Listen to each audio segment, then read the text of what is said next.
কামালপুর গ্রামে শিমুল নামে একটি মেয়ে বাস করত। তার স্বামী শহরে থেকে চাকরি করত। সে ওর মেয়ে নয়নাকে নিয়ে বাস করত। নয়না এইবার স্কুলে ভর্তি হয়েছে, সে ক্লাস প্লে পড়ে। তারা বেশ হাসি খুশিতে তাদের দিন পার করছিল।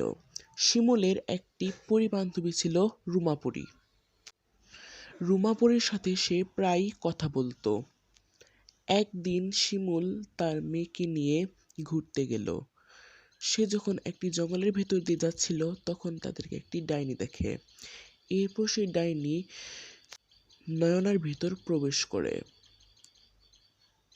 শিমুল সেটা বুঝতে পারে না।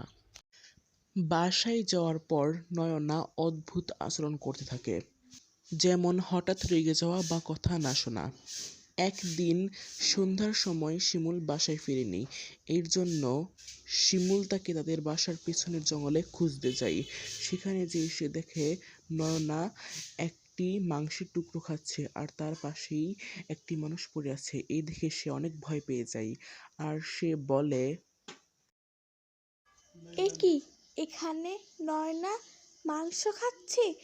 নয়না কি করে একজন মানুষকে হত্যা করে তার মাংস খেতে পারে? এটা নয়না হতেই পারে না। আমাকে পরীকে সব কিছু বলতেই হবে। আমি এখনই পরীকে গিয়ে সব কিছু বলছি। আর এরপর শিমুল ওখান থেকে চলে যায়। বাসায় যাওয়ার পর শিমুল পরীকে ফোন করে। হ্যালো রুমা, আমার মেয়ে না খুব অদ্ভুত আচরণ করছে।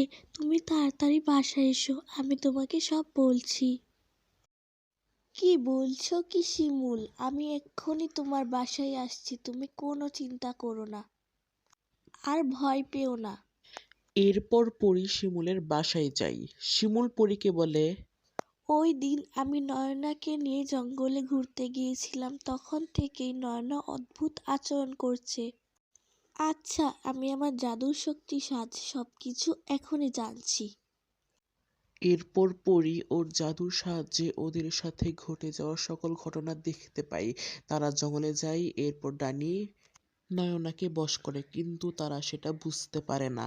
এরপর পরী বলে, ডাইনি নয়নাকে বশ করেছে, এক্ষুনি আমার সাথে চলো, নয়নাকে বাঁচাতে হবে।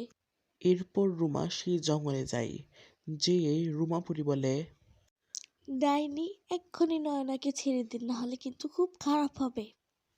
এই শুনে ডাইনি বলে, তুই আমাকে হুমকি দিস, আমি তোদের দুজনকে এক্ষুনি শেষ করে ফেলবো।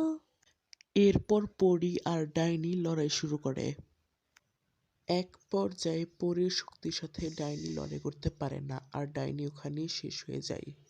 এরপর নয়না গাছ থেকে বের হয়ে আসে। এই দেখে তারা অনেক খুশি হয় আর এরপর ওরা ওখান থেকে চলে যায়। আর এরপর থেকে শিমুল ও নয়না হাসি খুশিতে তাদের জীবন কাটাতে থাকে।